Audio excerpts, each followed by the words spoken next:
like a Hellcat.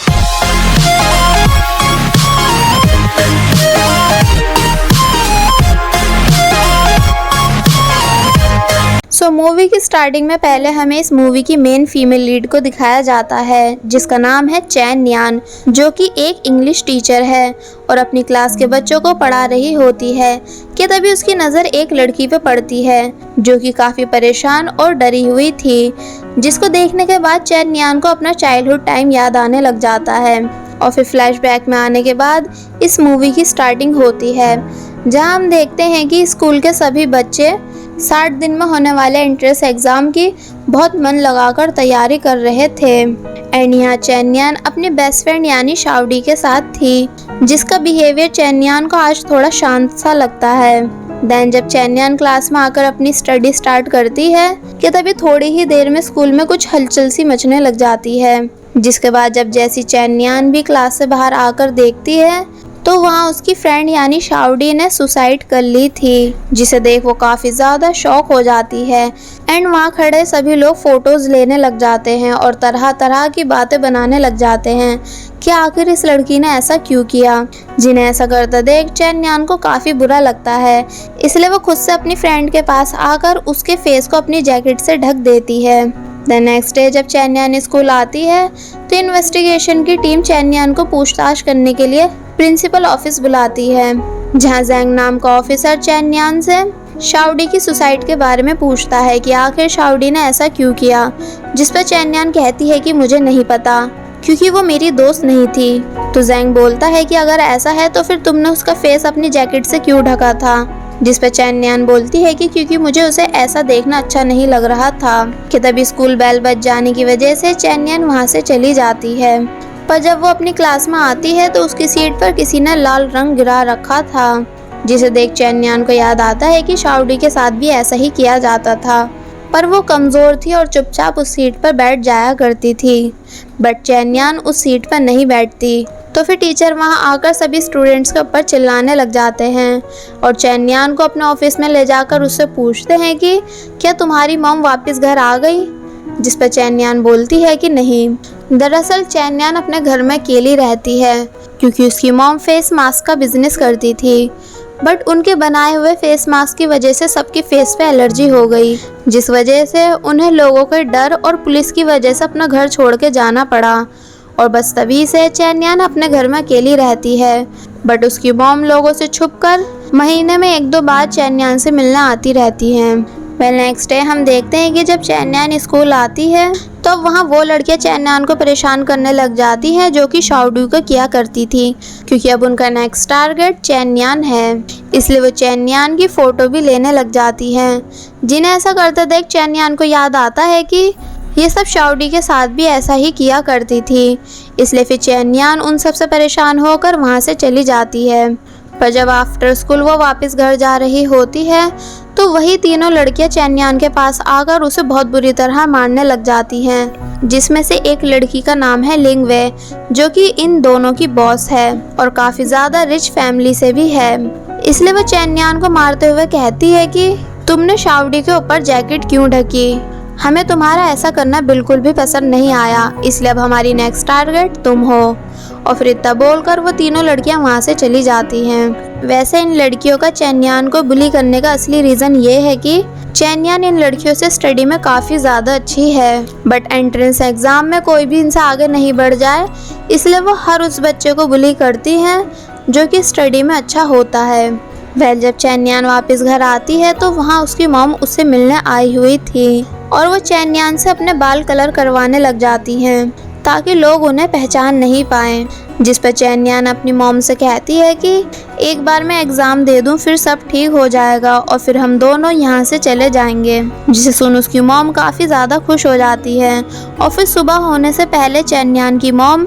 लोगों से छुपकर घर से वापस चली जाती हैं। जिन्हें ऐसा करता देख चैन यान अपनी मॉम की हालत पर मन ही मन काफ़ी ज़्यादा रोती भी है।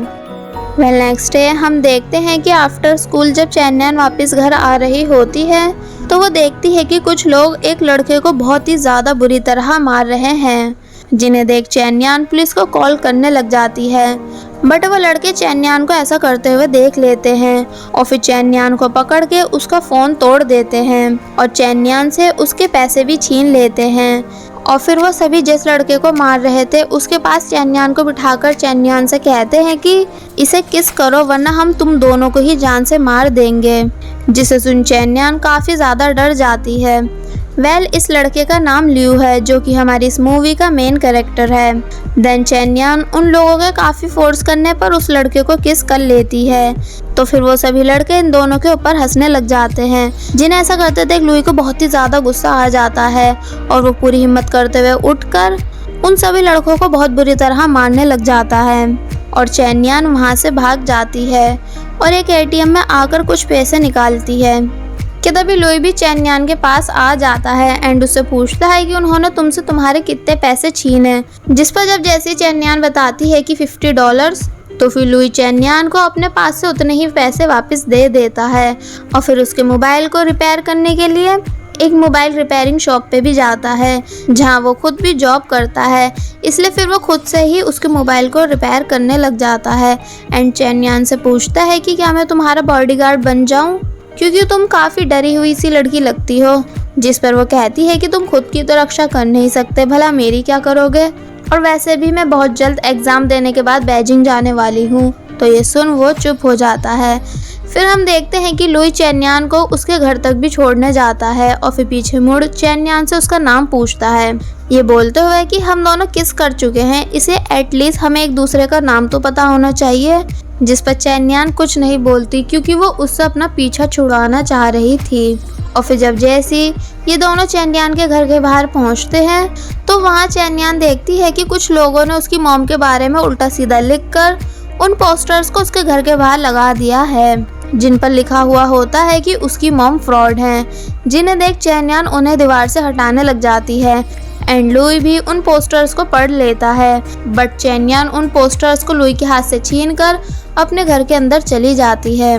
जिसके इस बिहेवियर को लुई बस देखता ही रह जाता है। नेक्स्ट डे हम देखते हैं कि जब वो अपने स्कूल पहुंचती है तो वहां किसी ने चैन्यान की मॉम के पोस्टर्स को ऑनलाइन वायरल कर दिया होता है, जिसे देख सभी लोग चैन्यान को घूरने लग जाते हैं। तो जब जैसी चैन्यान भी अपने मोबाइल से उन पोस्टर्स को देखती है तो ये देख वो बहुत बुरी तरह रोने लग जाती है, मगर सभी लोग उसकी ये हालत देख उसके ऊपर बहुत ज़ोर ज़ोर से हंसते हैं एंड उसकी मॉम का बहुत ज़्यादा मजाक भी बनाते हैं। जिस सबसे परेशान होकर जब वो आफ्टर स्कूल रोड पर रोते हुए चल रही होती है कि तभी उसके पास लुई आता है, जो कि चैन्यान को रोता हुआ देख उसे देखने लग जाता है एंड देन चैन्यान लुई की बाइक पे बैठ कहती है कि चलो। लुई उससे पूछता है कि पर कहाँ, तो वो बोलती है कि कहीं भी, जिसके बाद लुई चैन्यान को अपनी बाइक से राइड देते हुए उसको अपने घर ले आता है, जहां वो चैन्यान को खाने के लिए नूडल्स भी बना के देता है, जिन्हें वो बिना कुछ बोले चुपचाप खाने लग जाती है।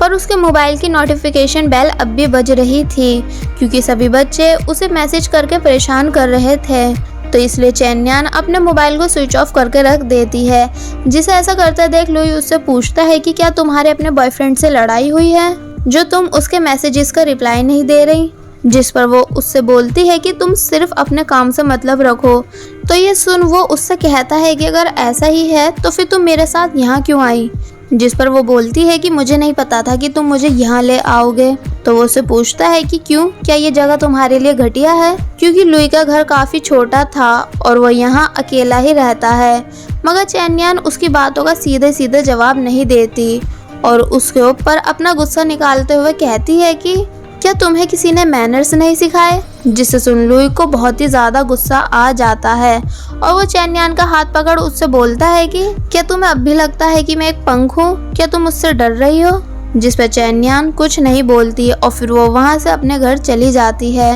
नेक्स्ट डे हम देखते हैं कि जब चैन्यान वापस अपने स्कूल आती है तो वहाँ गेम्स पीरियड में कोई भी बच्चा उसके साथ खेल नहीं रहा था, क्योंकि अब उसका बैकग्राउंड उन सभी पोस्टर्स की वजह से सबकी नज़रों में ख़राब हो चुका था। इसलिए चैन्यान चुपचाप वहाँ से जाने लगती है कि तभी लिंगवई पीछे से चैन्यान के ऊपर बॉल मार उससे कहती है कि तुम आज स्कूल कैसे आ सकती हो, वो भी कल हुए उस इंसिडेंट के बाद से। और फिर यहाँ बातों बातों में हमें पता चलता है कि चैन्यान की मॉम के वो सभी पोस्टर्स लिंगवे ने ही वायरल करवाए थे और फिर वो अपनी फ्रेंड्स के साथ मिलकर चैन्यान के ऊपर लगातार बॉल मारने लग जाती है, जिसे पहले तो चैन्यान बर्दाश्त कर जाती है पर फिर उठ उस बॉल को उन तीनों की तरफ फेंक कहती है कि बस अब बहुत हुआ, जिसे सुन लिंगवे उसे घूरती है क्योंकि चैन्यान पहली लड़की है जिसने लिंगवे के खिलाफ आवाज उठाई हो। पर जब जैसे चैन्यान स्टेयर से उतरते हुए अपनी क्लास में वापस जा ही रही होती है कि तभी लिंगवे उसे पीछे से धक्का देकर उसे बहुत बुरी तरह नीचे गिरा देती है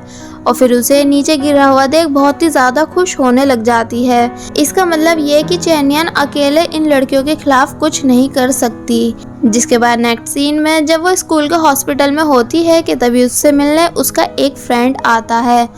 जो कि चैन्यान से कहता है कि बस कुछ मंथ और फिर हम दोनों एग्जाम देने के बाद बीजिंग चले जाएंगे स्टडी करने के लिए। जिस पर चैन्यान उसे बताती है कि सेम ऐसा ही शाओडी के साथ हुआ करता था, मतलब कि ये तीनों मिलकर उसे भी ऐसे ही बुली किया करती थी। जिस पर वो लड़का बोलता है कि शाओडी वीक थी और तुम तो स्ट्रांग हो ना, तो वो बोलती है कि नहीं ऐसा नहीं है। और फिर वो काफ़ी कुछ सोचने के बाद ऑफिसर जैंग को लिंगवे और उसकी दोनों फ्रेंड्स की सारी सच्चाई बता देती है कि शाओडी की सुसाइड का रीज़न वो तीनों हैं। जिसके बाद स्टार्ट होती है इन तीनों की इन्वेस्टिगेशन, जहाँ ये तीनों ही एक दूसरे को निर्दोष बता रही थी और कहती हैं कि चैन्यान तो हमारी फ्रेंड है। जिस पर ऑफिसर जैंग बोलते हैं कि अगर ऐसा ही है तो फिर तुमने उसे स्टेयर से नीचे क्यों गिराया। तो इस पर लिंगवे कहती है कि अरे ऐसे छोटे मोटे प्रैंक्स तो हम करते ही रहते हैं। जिस पर ऑफिसर जैंग बोलते हैं कि तो फिर ऐसा ही प्रैंक तुमने शाओडी के साथ भी किया होगा जिससे परेशान होकर उसने सुसाइड की।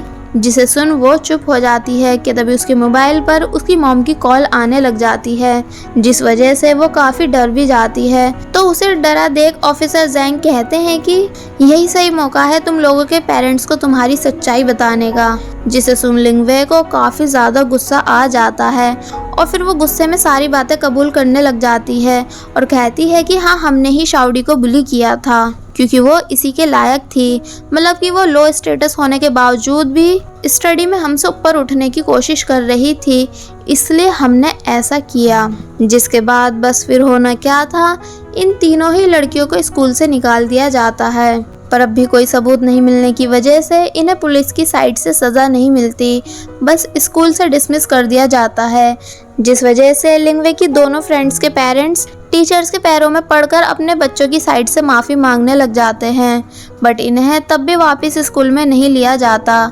इसलिए फिर इन दोनों के पेरेंट्स इन दोनों को पूरी क्लास के सामने ही बहुत बुरी तरह मारने लग जाते हैं। जिसके बाद फिर स्कूल वाले इन्हें सिर्फ फाइनल एग्ज़ाम देने की परमिशन दे देते हैं। नेक्स्ट सीन में हम देखते हैं कि जब चैन्यान वापस अपने घर जा रही होती है कि तभी ऑफिसर जैंग चैन्यान को अपनी कार में बिठा उसे बताते हैं कि उन लड़कियों में से दो के पेरेंट्स को तो इस बात का काफ़ी अफसोस है बट लिंगवे के पेरेंट्स को नहीं, क्योंकि जब मैं उसकी मॉम से मिला तो वो अपनी बेटी को इनोसेंट बता रही थी और ऊपर से वो काफ़ी रिच भी है, इसलिए आगे तुम्हें उसकी वजह से कुछ प्रॉब्लम्स भी आ सकती हैं, इसलिए तुम ध्यान से अपना ख्याल रखना। जिस पर चैन्यान कहती है कि मैं बस अपनी स्टडी पे फोकस रखना चाहती हूँ क्योंकि एग्ज़ाम मेरे लिए बहुत ही ज़्यादा इम्पोर्टेंट है। जिसे सुन ऑफिसर जैंग चैन्यान को देखने लग जाते हैं क्योंकि उन्हें चैन्यान में अपना टीनेज टाइम दिख रहा था।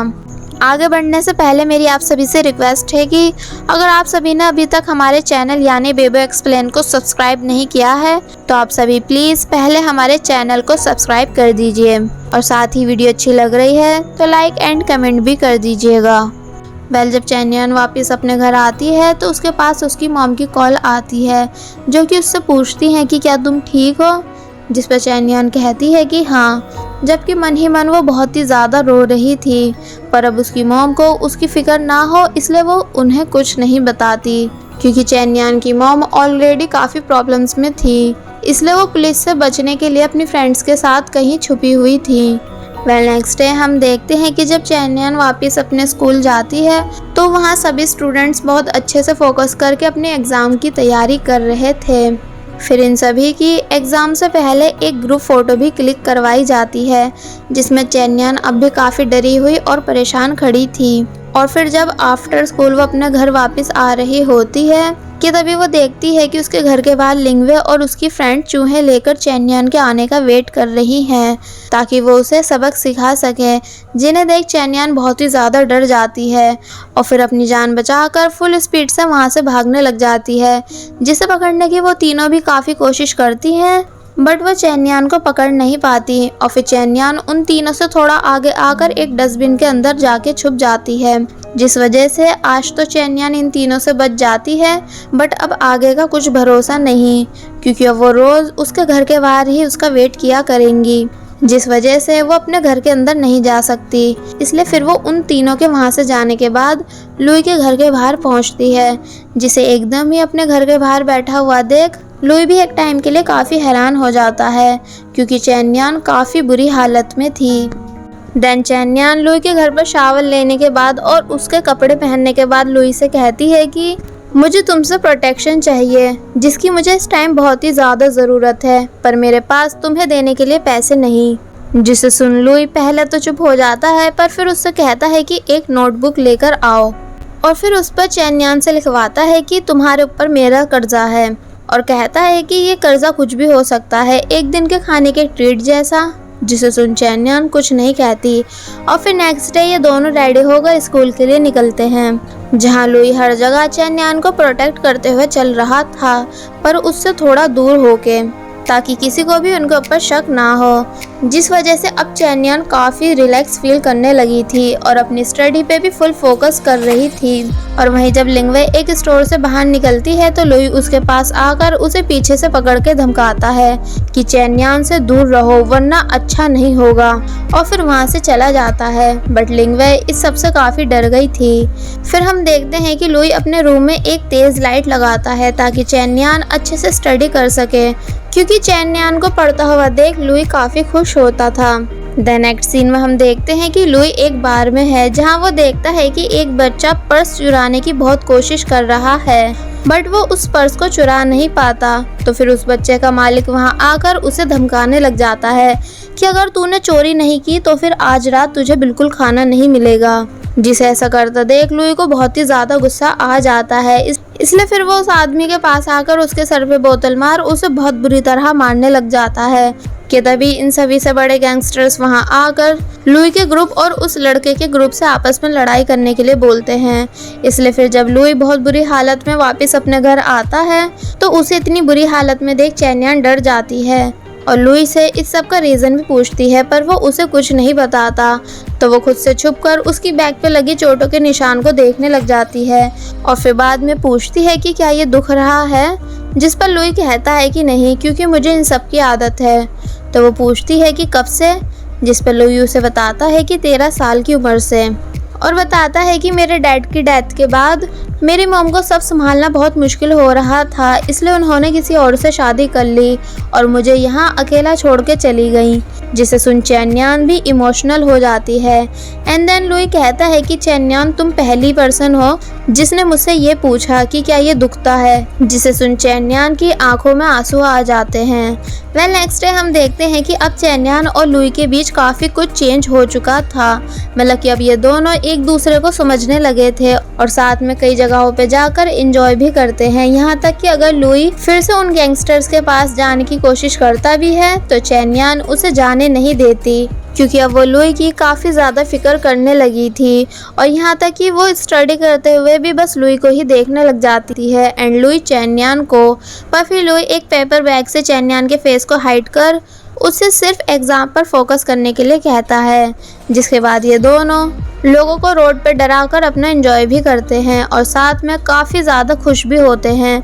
क्योंकि अब ये दोनों एक दूसरे को पसंद करने लगे थे। पर वो कहते हैं ना कि जब सब कुछ ठीक चल रहा होता है कि तभी कुछ बहुत बुरा हो जाता है। मतलब कि जब लुई अपने दोस्तों के साथ गेम खेल रहा था कि तभी पुलिस वाले वहाँ आकर लुई और उसके दोस्तों को अरेस्ट कर लेते हैं, क्योंकि किसी लड़की के साथ एक गैंगस्टर ने बहुत बुरा कर दिया था। तो अब उस गैंगस्टर को पकड़ने के लिए इन सभी लड़कों की पहचान करवाई जाती है, जो कि इनमें से कोई नहीं था। एंड वहीं इन सभी बातों से बेखबर चैन्यान लुई को लगातार कॉल करती है बट उसका फ़ोन स्विच ऑफ आ रहा था, तो इसलिए वो खुद से अकेले स्कूल चली जाती है। और वहीं लुई भी पुलिस से उसे वहां से जाने के लिए बोलता है, पर वो उससे कहते हैं कि अभी थोड़ा टाइम और लगेगा। देन चेन यान स्कूल के बाद भी लुई को कॉल करती है बट उसका मोबाइल अब भी स्विच ऑफ आ रहा था, तो फिर वो अकेले ही घर जाने लगती है। पर इस बारी चेन यान को अकेला देख लिंगवे और उसकी फ्रेंड्स उसको पकड़ लेती हैं और फिर चेन यान को बहुत बुरी तरह मारने लग जाती हैं, और यहाँ तक कि वह सभी चेन यान की बुक्स को भी फाड़ देती हैं। चेन यान उन सभी से उनको छोड़ने के लिए कहती भी है, पर वो उसे छोड़ती नहीं और फिर उनमें से एक लड़की चेन यान के सारे बाल काट देती है, और इस पूरे सीन की वो लोग वीडियो भी रिकॉर्ड कर रहे थे। और फिर लिंगवे चेन यान के बहुत सारे थप्पड़ मारने के बाद कहती है कि तूने मुझे डराने के लिए एक लड़के को भेजा था ना, तो अब देख मैं तेरे साथ क्या करती हूँ। और फिर वह चेन यान की पूरी यूनिफॉर्म को फाड़कर उसकी न्यूड वीडियो रिकॉर्ड करवा देती है। और ये एक बहुत ही सैड सीन था जहाँ वो सभी लोग चेन यान की हालत पर हंस रहे थे और चेन यान उनसे बच के भाग भी नहीं पा रही थी कि तभी आसपास के लोग शोर मचाकर उन सभी को वहाँ से भागने के लिए बोलते हैं। एंडलिंग में देखती है कि उसकी की हुई ये पूरी हरकत सीसीटीवी कैमरा में रिकॉर्ड हो चुकी है, जिस वजह से वो काफ़ी ज़्यादा डर भी जाती है। और वहीं दूसरी तरफ लुई को जब पुलिस स्टेशन से छोड़ा जाता है तो वो पुलिस स्टेशन से निकलकर डायरेक्ट चेन यान को कॉल करने लग जाता है, बट वो कोई रिस्पॉन्स नहीं देती, जिस वजह से लुई को चेन यान की काफ़ी चिंता होने लग जाती है। और बस फिर इसी के साथ पार्ट 1 यहीं पर एंड हो जाता है। अब आगे क्या होगा, मतलब कि जब लुई को चेन यान की बुरी हालत के बारे में पता चलेगा तो वो उन सभी लोगों से बदला लेने के लिए क्या करता है, ये सब कुछ हमें पार्ट 2 में पता चलेगा। इसलिए आप सभी पार्ट 2 को बिल्कुल भी मिस नहीं करिएगा। There was a time when you had me falling to the ground. For next part,